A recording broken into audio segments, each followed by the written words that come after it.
Bismillahirrahmanirrahim. Assalamu alaikum wa rahmatullahi wa barakatuhu. Hi dears, how are you?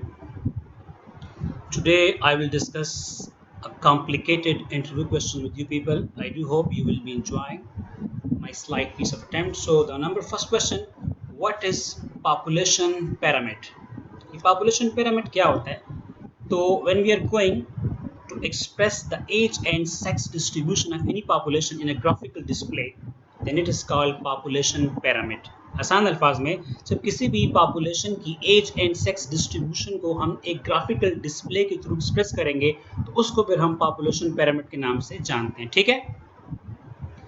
Define estimate. What is estimate? When we are going to estimate a population parameter, then such parameter is called an estimate. Let's suppose एक population है, उसका mu, population mean unknown है, हम उसको estimate करने जा रहे हैं, तो हम किसको estimate कर रहे हैं? mu को estimate कर रहे हैं, तो mu will be called an estimate in this case. A parameter which is being estimated is called estimate. What is Cauchy-Schwarz inequality? It is nothing special, but its philosophy is that the square of correlation or covariance is less than or equal to 1.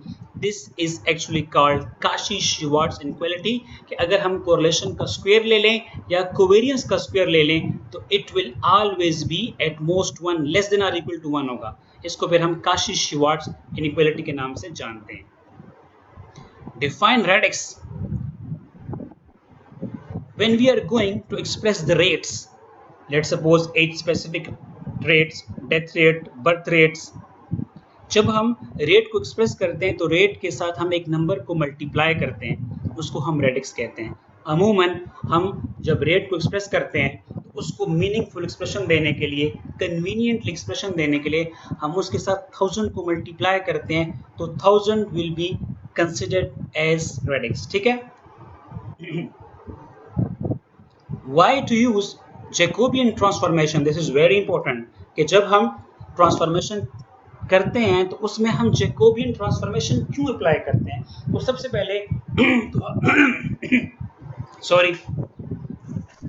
पहले आपको पता होना चाहिए कि transformation क्या होता है. तो ट्रांसफॉर्मेशन के जरिए हम अपने प्रॉब्लम को ट्रांसलेट करते हैं और एक दूसरे फ्रेमवर्क में जो है वो लेकर आते हैं. ट्रांसफॉर्मेशन को हम चेंज ऑफ वेरिएबल टेक्निक भी कहते हैं. अब ये जैकोबियन ट्रांसफॉर्मेशन क्या है? जब आप एक वेरिएबल या एक डिस्ट्रीब्यूशन को किसी सेकंड डिस्ट्रीब्यूशन में जब आप कन्वर्ट करते हैं तो इनके इन बिटवीन एक एडजस्टमेंट फैक्टर इस्तेमाल होता है जो आपकी एडजस्टमेंट जो है वो बैलेंस रखता है. तो उस एडजस्टमेंट फैक्टर को फिर हम जैकोबियन ट्रांसफॉर्मेशन के नाम से जानते हैं. ठीक है. What is the relationship between minimum variance bound, unbiased estimator and sufficiency or sufficient statistic? This is also very important phenomena of statistical inferences कि अगर आपका जो estimator है वो MVBUE है तो याद रखना the existence of minimum variance bound unbiased estimator leads towards the sufficient statistic. अगर आपका estimator minimum variance bound unbiased estimator है तो डेफिनेटली वो सफिशिएंट स्टैटिस्टिक भी होगा. लेकिन ज़रूरी नहीं है कि अगर आपका एस्टिमेटर सफिशिएंट है, it is not necessarily that an sufficient estimator is also minimum variance unbound estimate. ज़रूरी नहीं है कि एक सफिशिएंट स्टैटिस्टिक हो और वो फिर मिनिमम वेरिएंस अनबाउंड एस्टिमेटर भी हो. ठीक है. What do you know about Wishart distribution? Wishart distribution क्या है? It is the generalization of या extension of chi-square univariate. यानी chi-square univariate को जब हम generalize करते हैं, extend करते हैं, तो उससे फिर जो distribution वजूद में आती है, create होती है, उसको फिर हम Wishart distribution के नाम से जानते हैं. Very common question that what is the difference between survey and experiment? Experiment चूँकि छोटे लेवल पे होता है, सर्वे जो होता है वो थोड़ा सा बड़े लेवल पे होता है. तो याद रखिएगा कि experiment is under control while survey is not under control. Survey जो है वो आपके कंट्रोल में नहीं होता जबकि एक्सपेरिमेंट पूरी तरह आपके कंट्रोल में होता है. Difference between statistical method and statistical inference. That is very logical question.